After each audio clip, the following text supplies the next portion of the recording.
वादग्रस्त पोलीस अधिकारी आणि माजी एन्काउंटर स्पेशालिस्ट प्रदीप शर्मा यांच्या घरी आज पहाटेपासून आयकर विभागाची कारवाई सुरू आहे।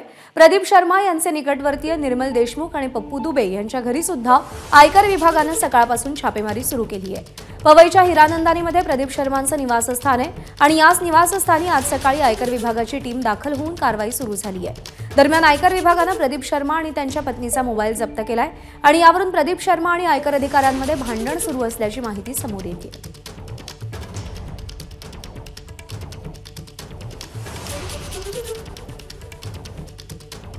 वादग्रस्त पोलीस अधिकारी प्रदीप शर्मा यांच्या घरी आज सकाळपासून आयकर विभागाची जी आहे ते रेड सुरू आहे आणि आपण बघितलं तर या ठिकाणी 1903 हे जे घर आहे, एव्हरेस्ट इमारत आहे, ही पवई या ठिकाणी असलेल्या हिरानंदिनी मधली इमारत आहे आणि या ठिकाणी आपण पोहोचलेलो आहे। आपण बघितलं तर इथे अगदी सकाळपासून जे अधिकारी आहेत ते दाखल झालेले आहेत। काही वेळापूर्वी शर्मा कुटुंबियांशी आपण बोलण्याचा प्रयत्न केलेला होता। त्यांचं म्हणणं आहे की आमच्यावर जबरदस्ती केली जाते, आमचे जबरदस्ती फोन जे आहेत ते सील केले जात आहेत आणि प्रसार माध्यमांच्या समोर ते येत असताना त्यांना अधिकाऱ्यांनी जे आहे ते आतमध्ये घेतलेलं आहे आणि आम्हाला माध्यमांशी बोलायचं आहे असं देखील त्यांचं म्हणणं आहे।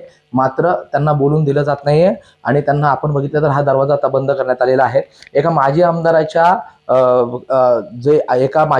जी आयकर विभागाची जी आहे ती तपासणी सुरू होती, चौकशी सुरू असताना प्रदीप शर्मा यांचं यामध्ये नाव आल्याचं जे आहे ते समोर येत असताना आता त्यांच्या घरी देखील प्रदीप शर्मा यांच्या घरी देखील आयकर विभागाचे अधिकारी पोहोचलेले आहेत। एकूणच आयकर विभागाच्या या सगळ्या प्रकरणामध्ये 3 ठिकाणी अशा प्रकारची रेड सुरू असल्याची माहिती मिळते आहे।